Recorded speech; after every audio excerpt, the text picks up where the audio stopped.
Previously, we had finished with the first part of our course, which was on proteins.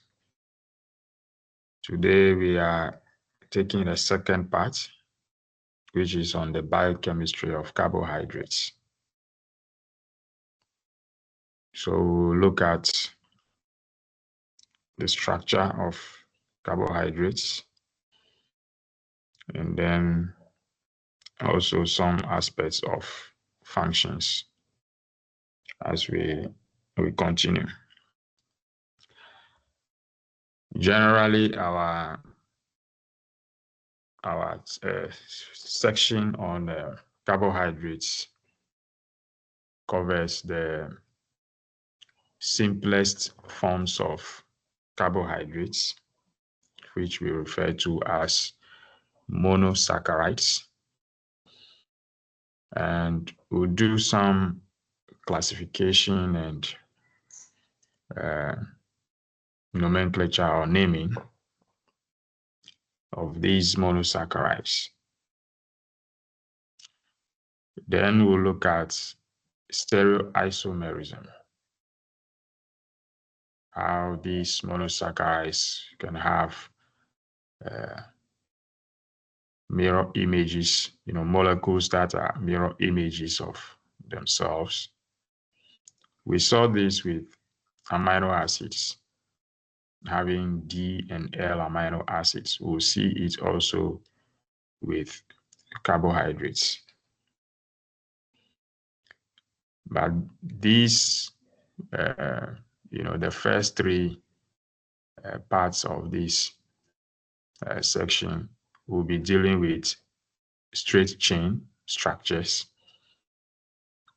of the monosaccharides.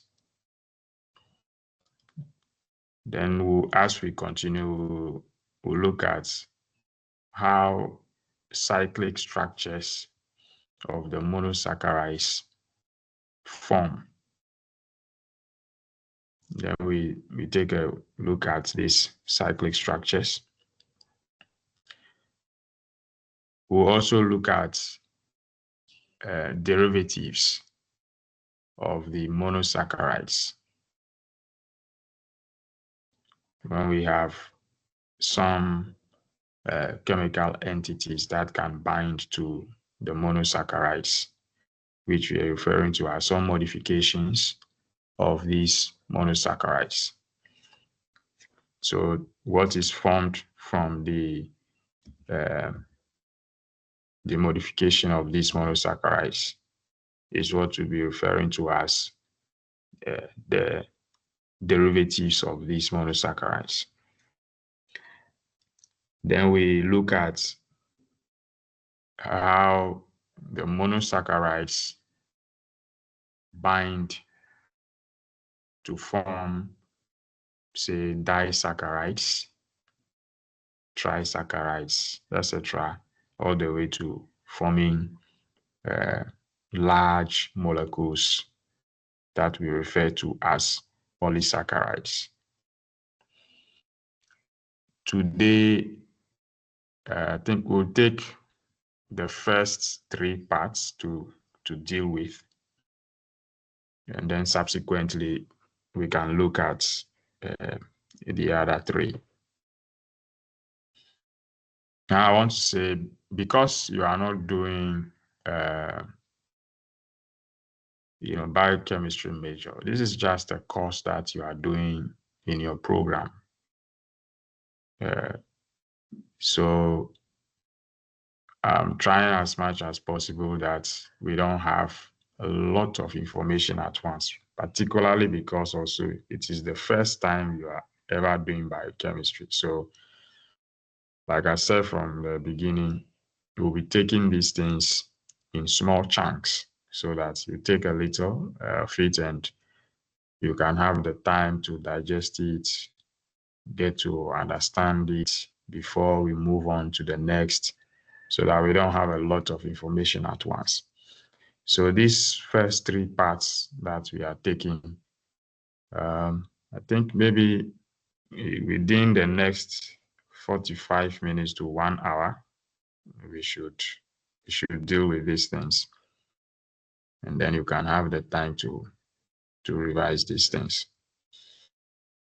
And because also we are going to be online continuously for maybe 3 weeks or more before we meet face to face again, so that there will not be too much of things that when we meet face to face, we'll have to clarify them. So we'll continue. And hope that within the next 45 minutes, 1 hour, we can do justice to the first 3 parts of this. Okay, I'm just checking how many of us are here now. We are 65. So still, a lot of you are still not here, because your number, you are over, I think, 200 plus. So 66 people now is very small. So if you can prompt your friends to join, that would be good, because these things is the first time you are doing them. So if you miss them, you'll find difficulty as you go forward. All right, so we continue to, now we take monosaccharides. You see, when we were doing proteins, the monomers, or the simplest units of proteins, was amino acids. So it was amino acids which come together to give you, say, a dipeptide, a tripeptide, and then even a polypeptide, a big protein. Similarly, when we take carbohydrates, the basic units, or the monomers of carbohydrates, is what we're referring to as monosaccharides. Now, the word monosaccharides is coming from a Greek word. The monos refers to single. Monos means single. Then we have saccharide. Saccharide also means sugar. So if you do a direct translation of monosaccharides, it means single sugars, referring to the fact that it's a single molecule of the basic unit, or the monomer of carbohydrates, that can come together to form bigger molecules of carbohydrates. Then another basic thing that you should know before we continue is that monosaccharides have a suffix OSE, O's, in their names. So common monosaccharides, which you would have already seen, even in your second cycle institutions, or even in everyday conversations, are fructose. So you see the name ends with a suffix O's. Glucose, it also ends with a suffix O's. Galactose. So, and so on and so forth. You'll find the names of these monosaccharides ending with a suffix O's. But to some extent, also not only the monosaccharides, even when you take disaccharides, like the common sugar, table sugar that we use, that's a disaccharide made up of glucose and fructose. But the table sugar also has the suffix "ose" in it, which is sucrose. So the suffix, you find it in, you find this naming not only with monosaccharides, but even with disaccharides, you find that the common disaccharides that you refer to. So, for instance, if you take a disaccharide like maltose, which is coming from two glucose molecules, or you take lactose, which is coming from glucose and galactose, you see that all these names are ending with a suffix "-ose". So that if you see the name, if you are reading your biochemistry books and you see such a suffix "-ose", you quickly know that this must be a carbohydrate. If you see the suffix "-ose" in the name of a compound, you quickly know that this is a carbohydrate.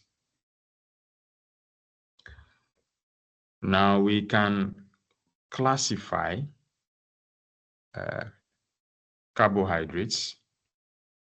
Let's say the monosaccharides.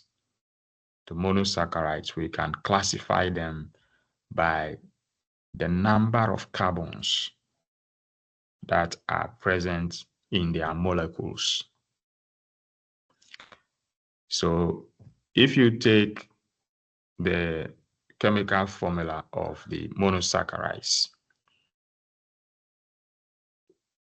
you can look at it as what you see up here, that you have carbon, hydrogen, oxygen as the components that are, or the elements that are in the formula or the structure of the monosaccharides.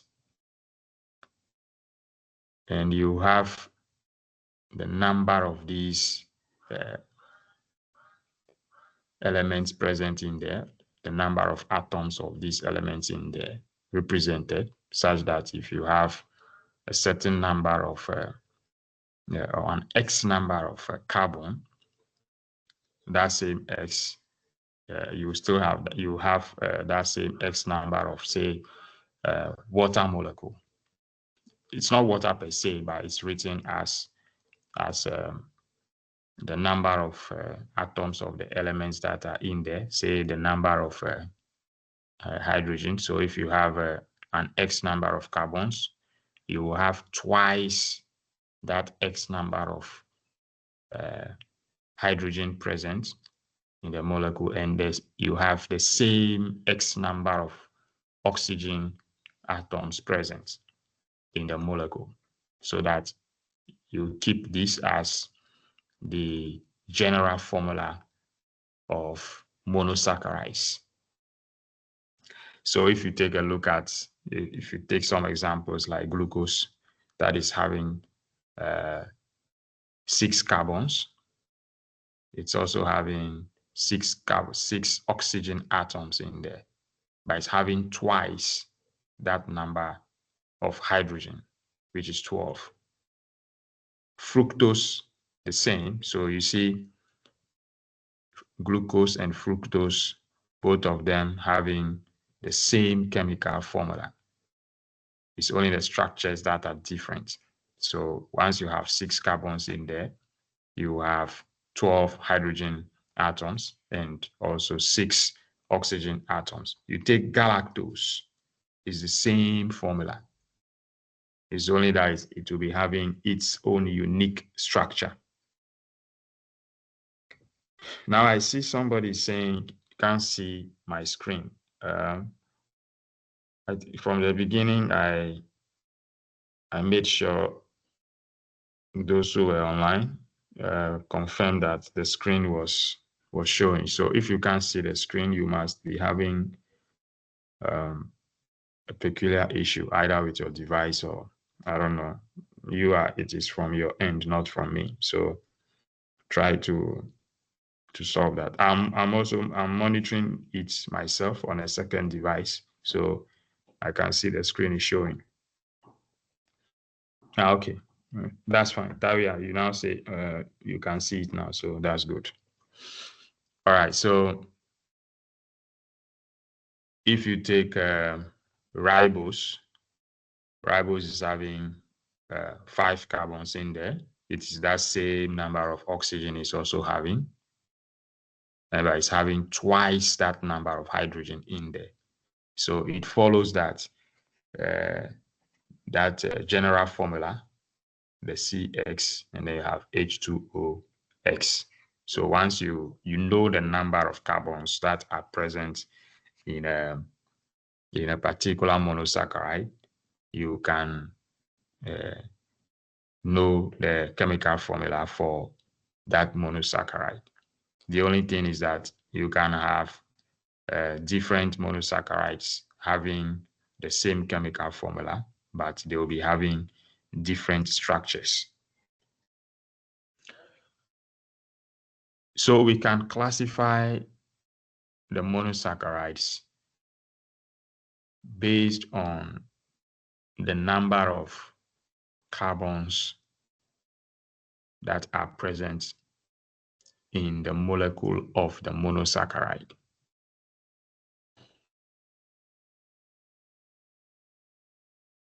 Monosaccharides that are having 3 carbon atoms in them are classified as trioses. Those that are having 4 carbon atoms in them are tetroses.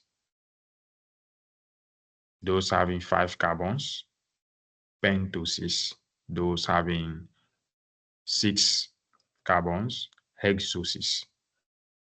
Those having 7 carbons, heptoses. Those having 8 carbons, octoses. And those having 9 carbons, nonoses. No, you can tell clearly that this is just coming from, you did mathematics, you did polygons, you looked at triangles and pentagons and heptagons and octagons and things like that. So it's those prefixes are just coming from that. So clearly, this is just based on the number of carbons that are present in the monosaccharides that you use to do these classifications. Now, the most common monosaccharides that we come across and talk about are, say, pentoses, which we find in nucleic acids, DNA, and RNA. And we also talk more of hexoses, like glucose, fructose, galactose, etc. Trioses, really, these are isomers of glyceraldehyde. So you see glyceraldehyde, the last example over here. As a matter of fact, this molecule, the glyceraldehyde, is not a carbohydrate by itself. But when you're looking at the metabolism, the breakdown of carbohydrates, in that process, glyceraldehyde is an intermediate along the line, somewhere in a process referred to as glycolysis, the breakdown of carbohydrates into some 2 molecules, glyceraldehyde, before later breaking down into some other molecule like pyruvate to go into another cyclic process. In that process, we see glyceraldehyde there.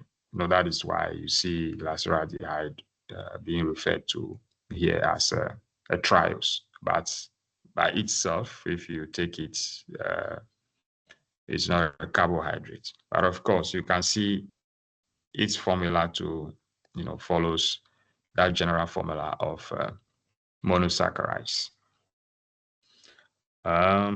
Something like nonose. Nonose also, you don't see a pure monosaccharide as a nonose, but it's a derivative. For instance, neuraminic acid or its derivative, N-acetylneuraminic acid, which is found in the structure of the cell wall of bacteria, for instance, is a nonose. So I'm just saying generally that the commonest, the main monosaccharides that we come across and we talk about will be hexoses and pentoses. But all the others, uh, sometimes some of them can be uh, even some disaccharides. That's because you can see when you read, you can see some things like, say, a decasaccharide, which is like a mono, that which is like a sugar containing 10 carbons. But particularly, it may not be just one monosaccharide, but it can be a disaccharide, which is being referred to as a decasaccharide, meaning two monosaccharides bind together, but in them you have 10 carbons present there. That is why it's being referred to as a decasaccharide.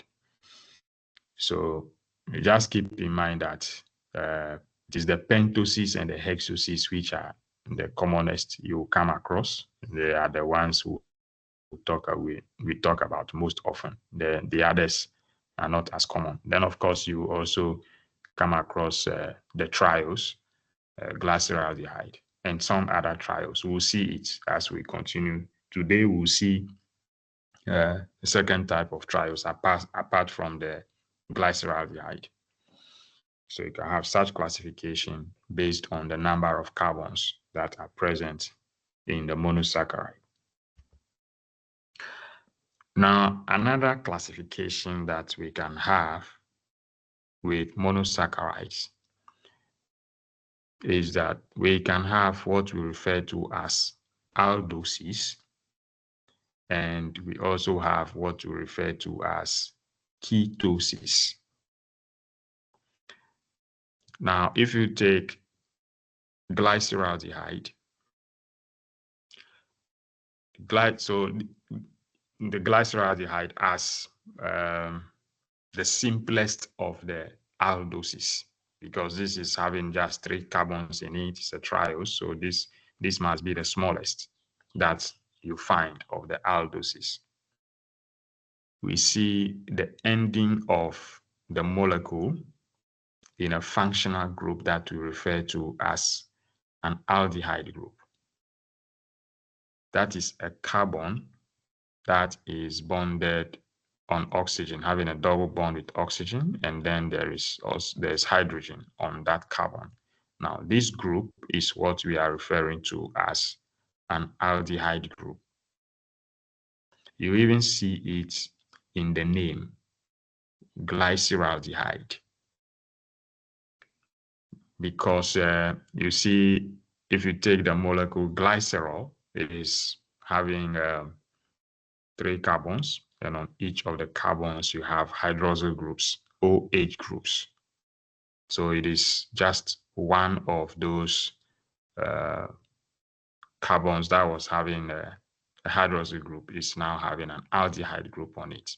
That's why it's called a glyceraldehyde. So you also see that glyceraldehyde is named as an aldotriose.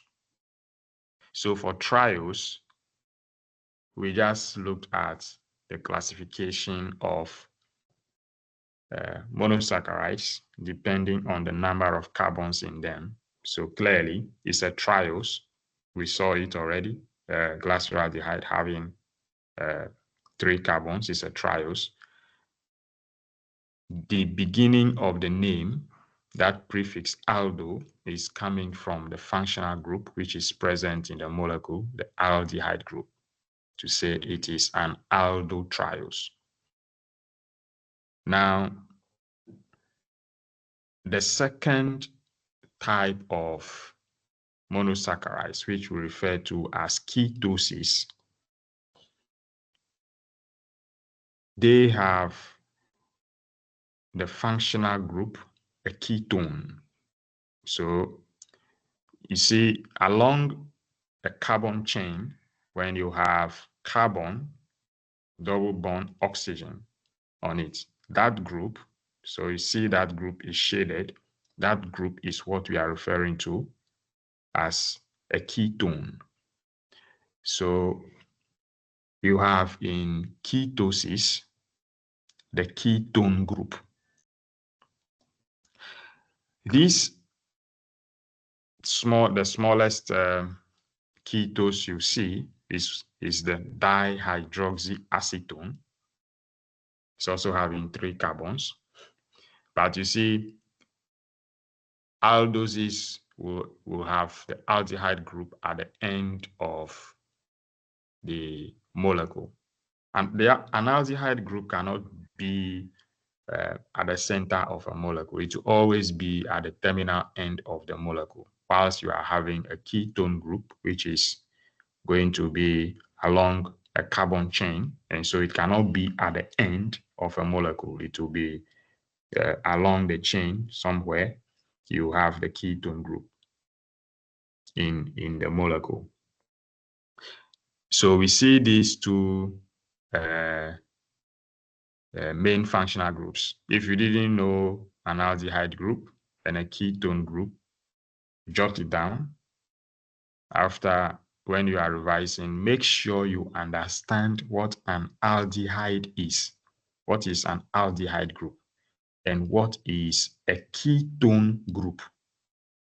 So once you understand these two things, an aldehyde and a ketone, you won't have any difficulty understanding these two groups of monosaccharides that we are talking about, the aldoses and the ketoses. So we see that dihydroxyacetone is also classified as a ketotriose. Again, triose contains 3 carbons, and the prefix keto refers to the fact that the functional group present in that molecule is a ketone group. That's why it's being referred to as a ketotriose. So you can either have an aldotriose or a ketotriose. With this classification, we understand aldoses and ketosis. Right. Now we can move on to look at stereoisomerism in monosaccharides, which is similar to the stereoisomerism we saw in amino acids. So taking the smallest aldose, which is glyceraldehyde, the mirror image of, say, glyceraldehyde will give you its stereoisomer. So you can have 2 non-superimposable molecules which are mirror images of each other, and it is these two we refer to as stereoisomers. We'll see that a molecule can have more than just 2 stereoisomers as we continue, depending on the number of, say, chiral centers. We'll look at that as we continue. Now, take note that we are referring to this form of representing molecules as the ball and stick models, where we have these balls referring to um, usually say groups or uh,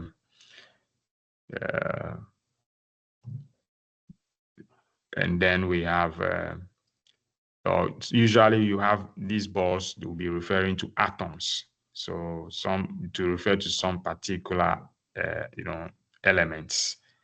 So and then you have the sticks will be referring to bonds, say covalent bonds that are formed between these atoms. So even though you have these written as if it is referring to groups, usually you have these balls referring to atoms and not groups, because you see this yellow is referring to the aldehyde group, and you have white referring to hydrogen. You have the red referring to a hydroxy group, and you have the blue, which is referring to the CH2OH group, the end of that molecule there. But if you take it much more into detail and you actually want to show the covalent bonds that are between all the atoms, then of course you're going to use more colors to represent each and every element in there. So carbon will have a particular color, hydrogen will have a particular color, oxygen will have a particular color, and then you can then join these each and every atom with the sticks or the rods to show the covalent bonds that are existing between all the atoms to form the molecule. But that said, the concept here, the stereoisomerism, is the mirror images of molecules that are non-superimposable. We saw this with amino acids, and I explained to you that stereoisomers act like biological switches, so that a particular isomer of a molecule can be a switch, quote and unquote, on, and then another one will be off, so that if a particular isomer is present, that can trigger some particular biochemical reaction. But if the other isomer is present, that reaction is inactive. So we saw those things. It's just similar to the same thing that we saw with amino acids. Now, we for convenience sake, you can see that ball and stick model. Imagine you can't just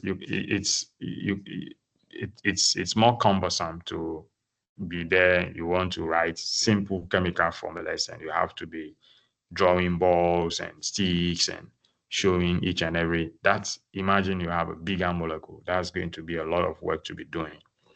So we have this is what we refer to as a Fisher projection formula. It's actually, it is what we use, most of the times. You realize when you are writing chemical structures, you just use some dash lines to show bonding between atoms that are bonded together. When you are doing that, you are actually using Fisher projection formulas. Now here we see it much more clearly. On the left-hand side, you see the D isomer of glyceraldehyde. Now, in Fisher projections, vertical lines actually represent bonds that are pointing away from you. So as you are looking at your screen right now, looking at this molecule, the D isomer, what it means is that this aldehyde group is pointing to the back of your screen. And the other end of the molecule, which is shaded blue, is also pointing to the back of your screen, whilst you have the horizontal bonds pointing towards you. I mean, that is just to say that the groups that are found in molecules arrange themselves such that there will be less interference between the groups. They arrange themselves such that each and every part of the molecule is comfortable with the space around it. Now, you see that you have the hydroxyl group here pointing to the right in the D isomer, whilst you have in the L isomer the hydroxyl group pointing to the left. Now, this becomes the basis for representing the D and L isomers of bigger molecules. Indeed, it is on the basis of this also that you have the D and L isomers of amino acids that we saw earlier. So you keep the aldehyde group constant there, up, and then the other end of the molecule CH2OH downwards. Whilst when you have hydroxyl group being flipped, if it is to the right, it's a D isomer. If it is to the left, it is an L isomer. So that is Fisher projections that we'll be using in representing, bigger molecules of the sugars, monosaccharides. This is actually the formulas that we use in chemistry because it's the easiest way of representing molecules, just dashed lines representing bonds between atoms. We also have what we refer to as perspective formulas. So you will see when I'm sure as you read biochemistry books, you have seen some molecules that are represented in this manner already. That you have. So this time around, it's not just dashed lines, but you see this the sort of small dashes which are vertical, representing the bonds that are pointing away from us. So the same way I said the vertical bonds are pointing away to the back of your screen, you see these dashed lines representing that. That's the bonds that are shown with these small dashed lines are actually pointing away from us. Then we have the bold bonds, the horizontal bonds that I said were pointing towards us. So of course, if something is pointing towards you, it will be much clearer. You see it more. So in place of those dashes, horizontal dashes, these bonds which point to us are made bold in this manner for us to see. So it is the same, the D and L isomers of glyceraldehyde, which are being shown in different ways. We see it with the Fisher projection formulas, and now we are looking at it in perspective formulas. So when you see molecules or structures being written in these different ways, you understand what this means, what these little dash lines means, and what the bold bonds mean. Okay, now if you take a closer look at the glyceraldehyde molecule, you realize that you have a central carbon around which all the groups are different. So you have an aldehyde group It is different from the hydroxyl group, which is also different from the other end of the molecule, the CH2OH, and then you also have hydrogen. So all the groups that are around this carbon are different. So we refer to such as a chiral carbon. We saw that with amino acids as well. So you have a chiral carbon here. Now, when you have just one chiral carbon like this, it's simple to say that you have a D isomer and an L isomer. And so clearly, you can just say the glyceraldehyde is having two stereoisomers. Two stereoisomers. That is the D isomer and the L isomer. But when the number of carbons increase, meaning when the molecules of these compounds get more complex, then it becomes more and more difficult to get the number of stereoisomers that molecule can have. But if you take any molecule with an N, so this is what you should keep in mind. If you take a molecule with an N number of chiral centers, that molecule will have 2 to the power N stereoisomers. So for example, we're looking at the molecule glyceraldehyde, it's having only one chiral center. So 2 to the power 1 is 2. So that makes glyceraldehyde have just 2 stereoisomers, the D isomer and the L isomer.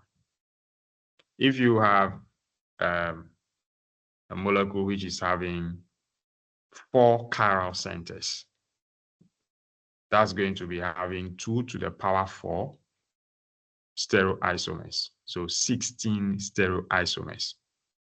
So at least with this in mind, if you determine the number of chiral centers in a molecule, you will know how many stereoisomers you should be having before you even start to look at the possible structures of these stereoisomers.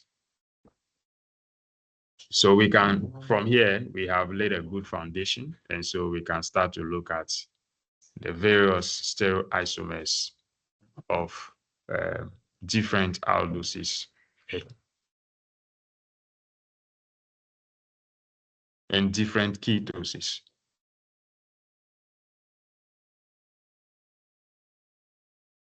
Now we can take a look at the aldoses much more. Now we are looking at different aldoses depending on the number of carbons that are present in them. So we're looking at 3 carbon aldoses, 4 carbon aldoses, 5 carbon aldoses, and then 6 carbon aldoses. Now, intentionally, we have some of the carbons written in red, or say pink. It is these carbons that are chiral in the molecules, so that we can easily count the number of chiral centers. Then we will be able to tell how many stereoisomers the molecule will have. So the first we have already seen, which is glyceraldehyde. Now bear in mind that all the structures that we are seeing here are all D isomers, which means that each of them will have their L isomers.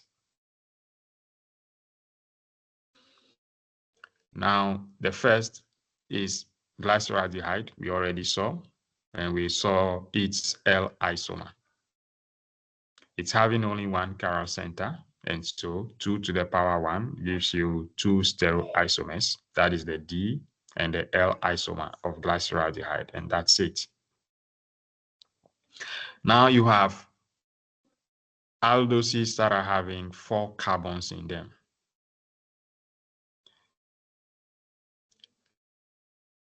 But there are only 2 chiral carbons in these molecules. We have D-erythrose and we have D-triose. Now, each of these, if you add their L isomers, each of them having their L isomer, then obviously you are getting 4 stereoisomers for 4 carbon monosaccharides. How do you get that? We just saw the formula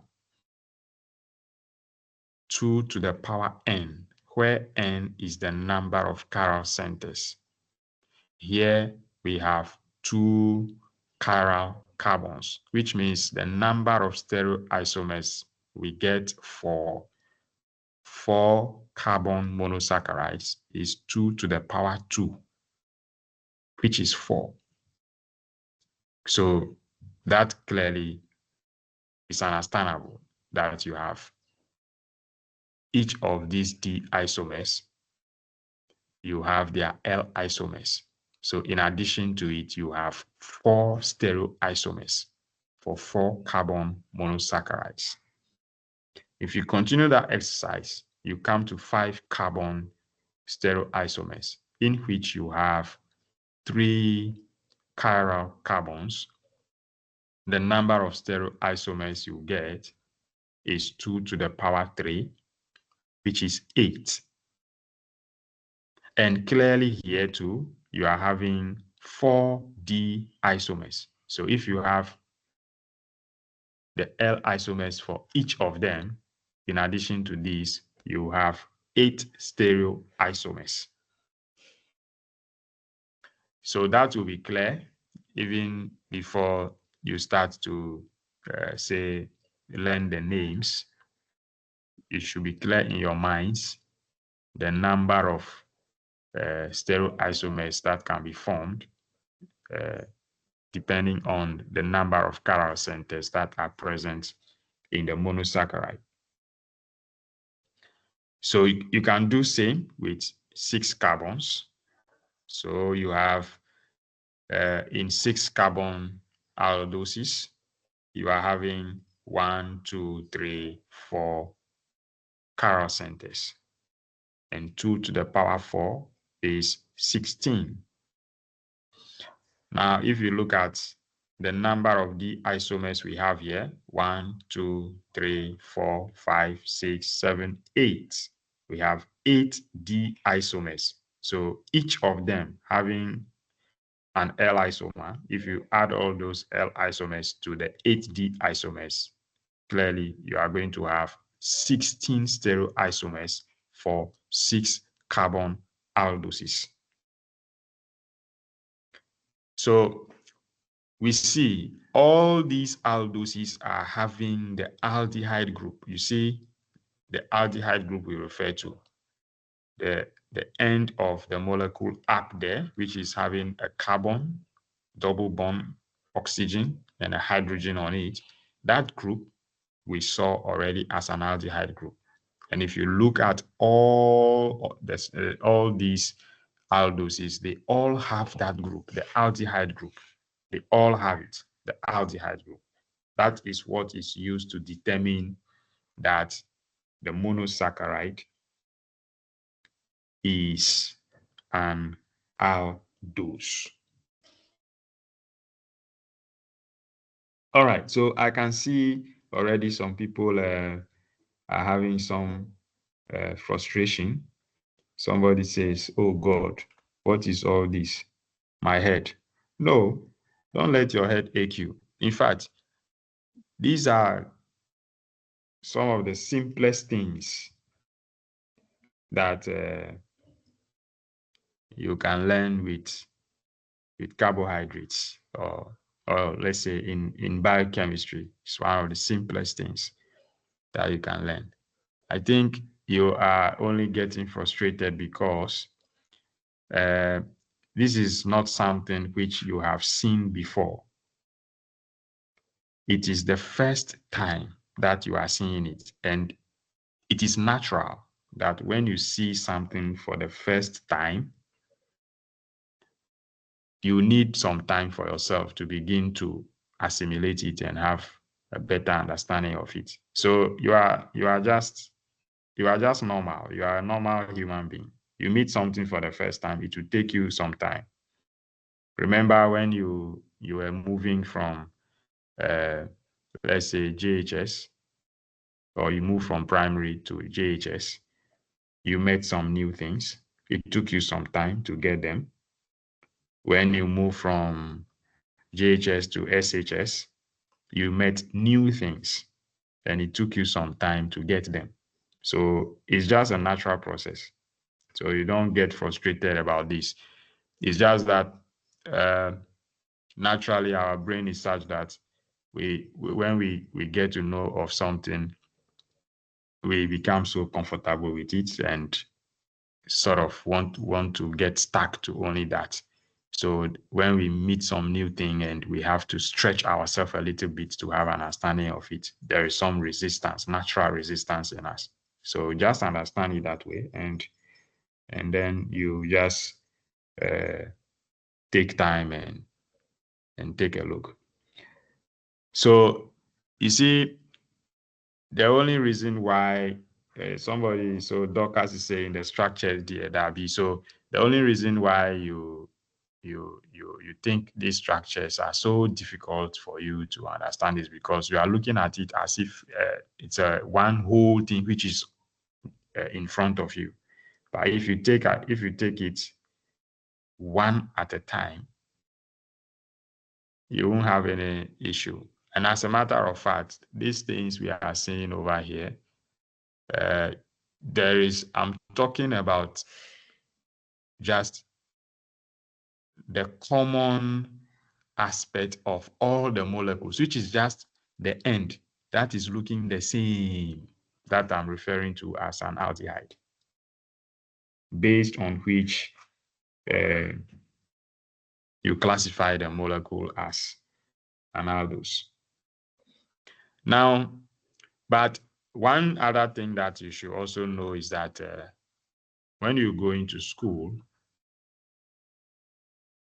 the moment you enter a class, within the first few days, you notice yourselves.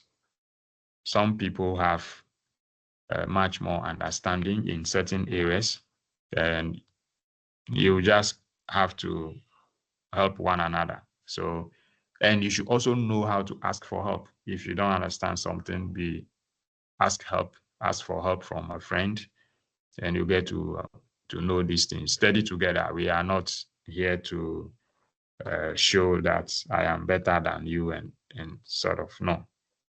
So you should enjoy studying together, explaining things to each other. So that way you get to understand the things much, much better. All right. So we have seen the basic structure of these aldoses. Now we can move on to what we refer to as the family tree of aldoses. In fact, it is easier to, get the structures of the possible aldoses even before you start to say you want to sort of learn the names of these structures. The structures themselves, you can easily get to understand them. So if you take, for instance, this is the first. So if you take glyceraldehyde, the D-glyceraldehyde as first generation, so label 1. Now, it is just an addition of one carbon at the top of, say, the carbon with the hydroxyl group on it. So if you add that one carbon, and on that carbon, you have a hydroxyl group pointing to the right. So because that carbon becomes a chiral center, and so you can have the hydroxyl group either pointing to the right or pointing to the left. That addition now gives you 2 4-carbon aldoses. And that continues each and every one of them. So you see there's an addition of another carbon, and you have the hydroxyl group either pointing to the right or to the left for each of them. You do that exercise up to having 6 carbon aldoses, and that is what comes to what we saw earlier here, where you are having the various 4 carbon aldoses, 5 carbon aldoses, and 6 carbon aldoses.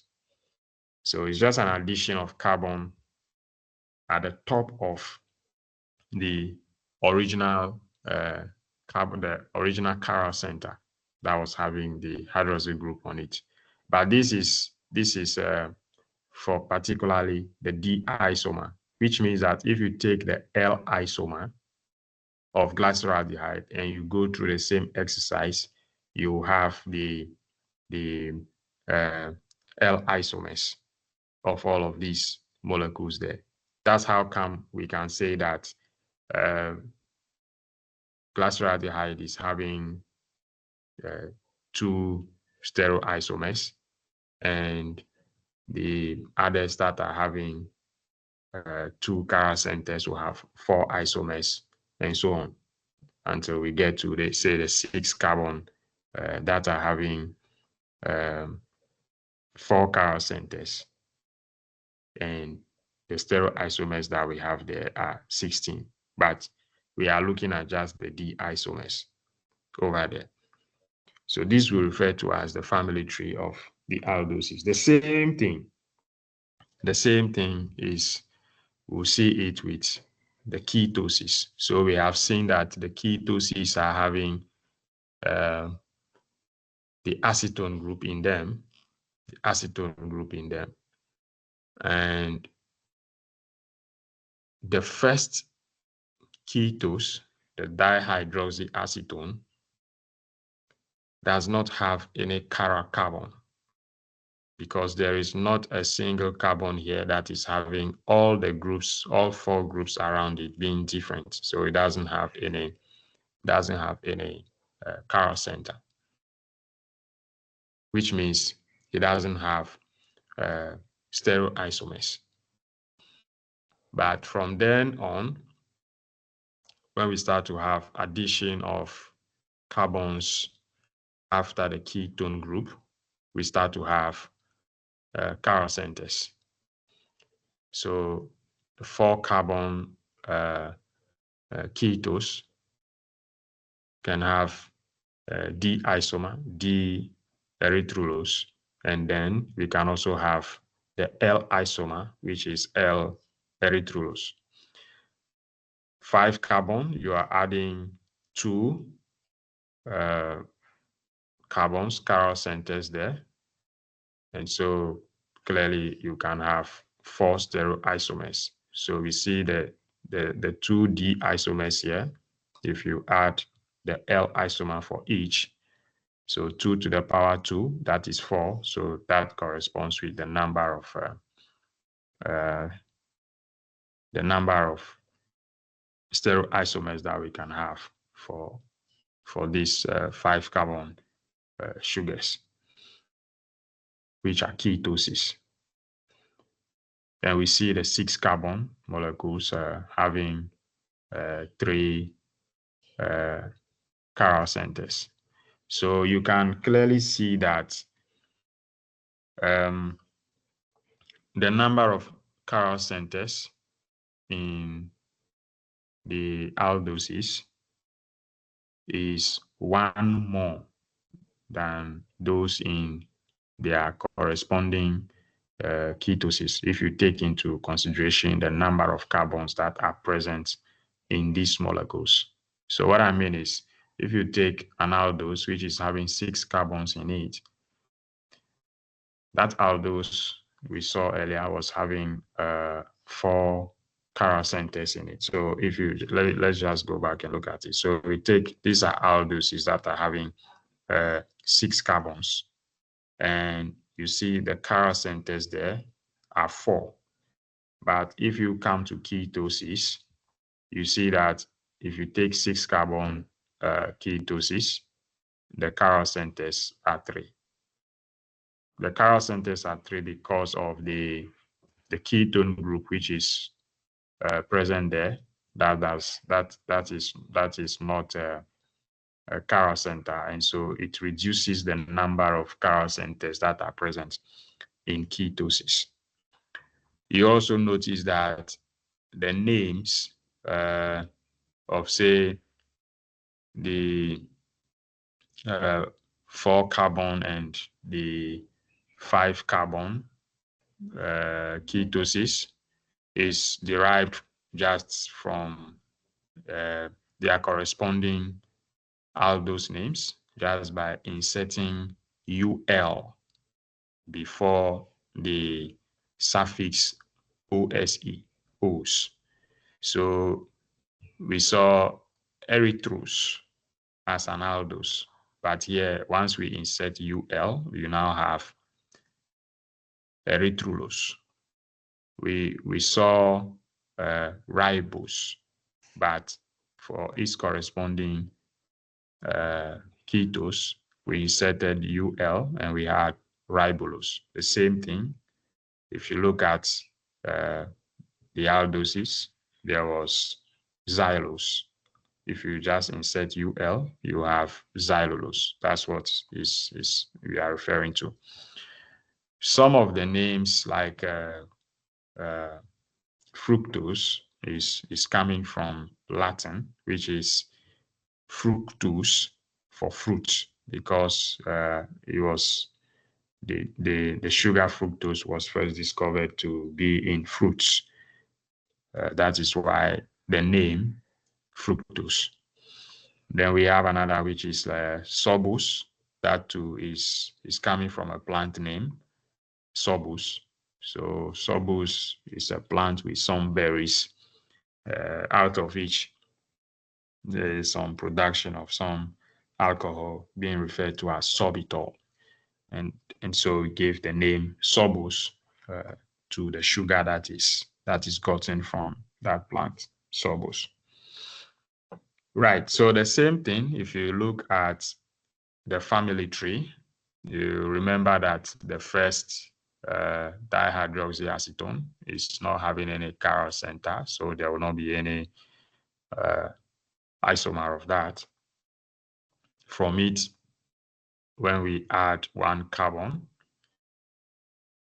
you can have a D isomer there, 1 isomer. And so if from the D isomer, if you continue to add carbon atoms, you now have a 5 carbon molecule, so D isomers.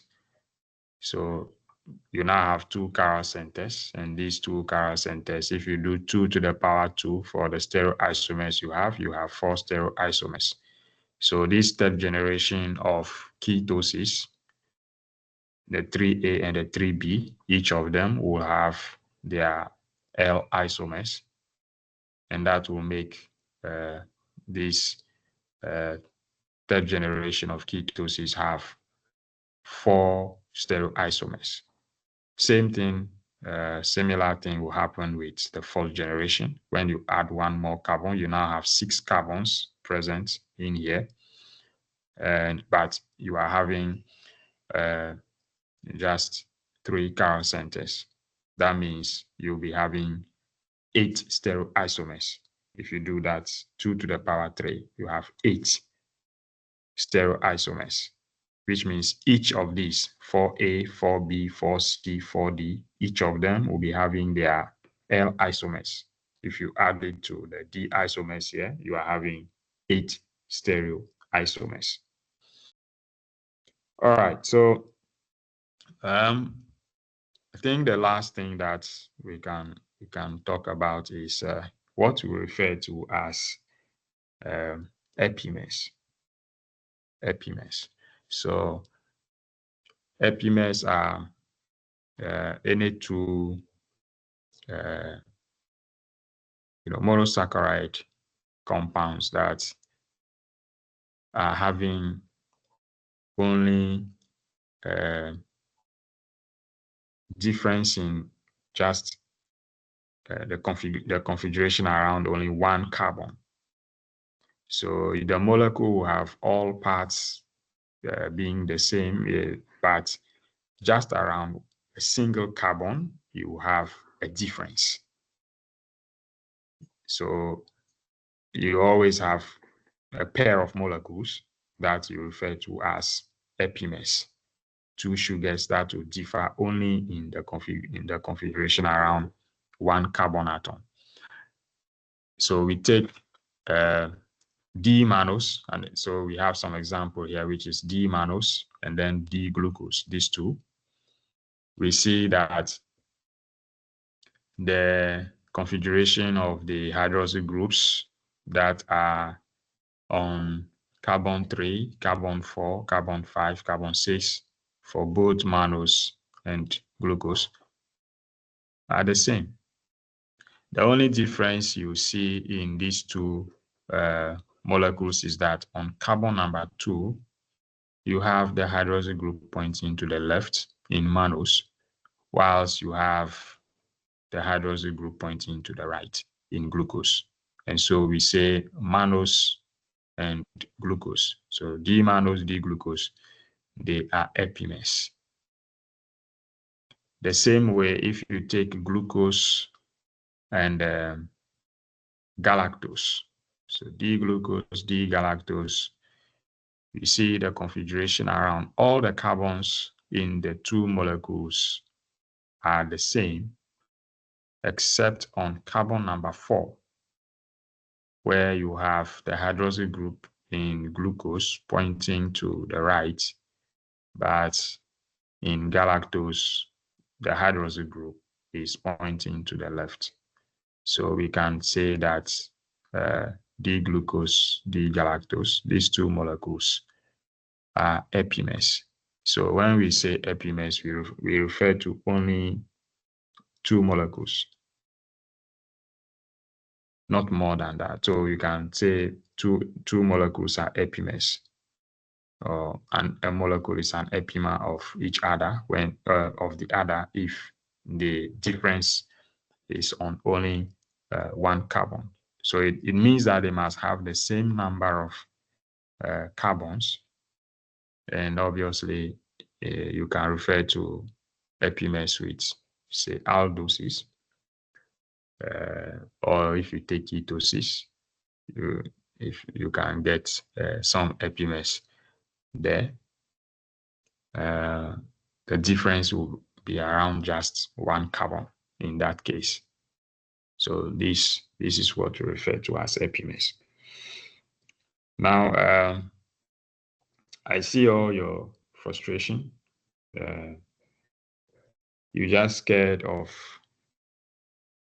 chemical structures, but you can't do chemistry without chemical structures. It is actually the universal language. We are speaking English.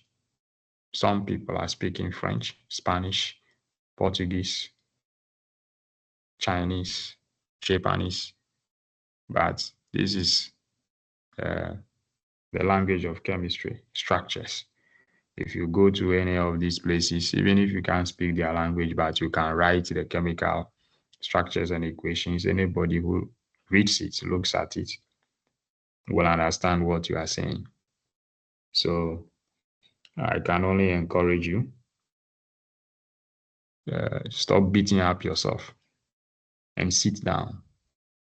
I say it all the time. You just have to sit down.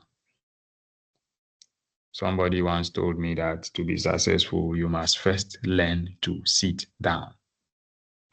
So now, if you have any questions, anything you would like to say, you can put up your hand and I will allow you to contribute, to say what you want to say.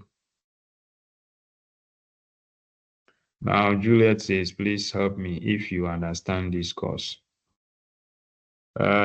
Juliet, there are people in your class who understand. If I give you a test or exam, you are not going to score the same mark.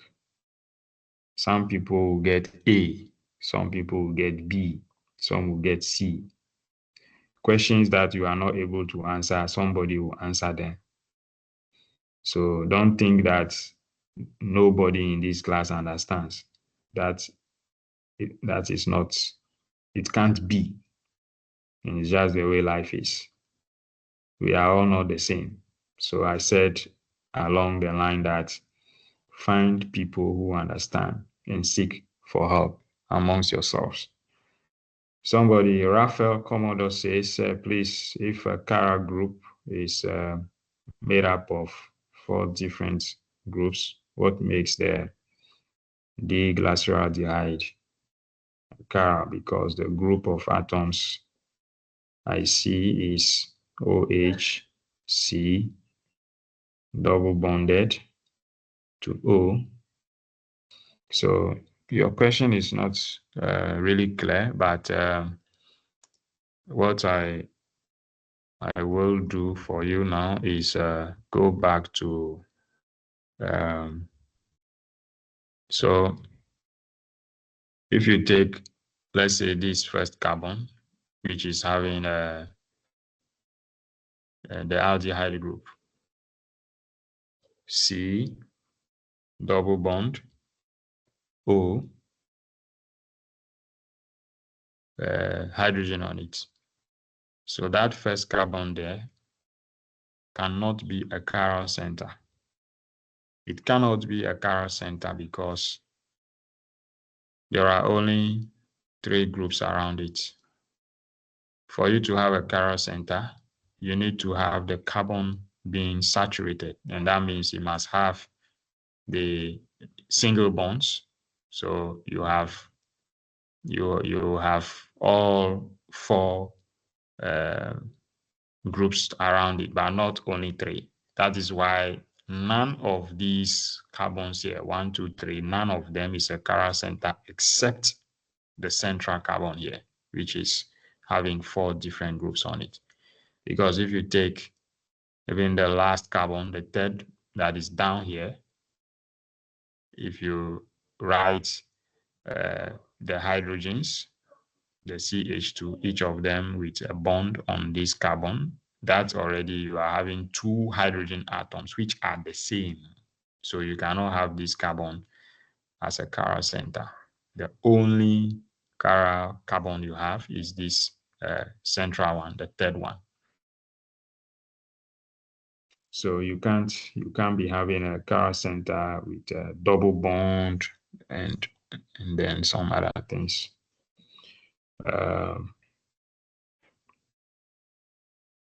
So Juliet, that is not the way to look for somebody who understands or not. You know people physically in the class. So talk with them, meet with them. This one, you are just beating yourself up. So if you meet your friends, those who understand and all of that, they can help you out. And then when we meet in class 2, if there are some difficulties that maybe generally the class will want some clarification on, I'm always open. We'll do it.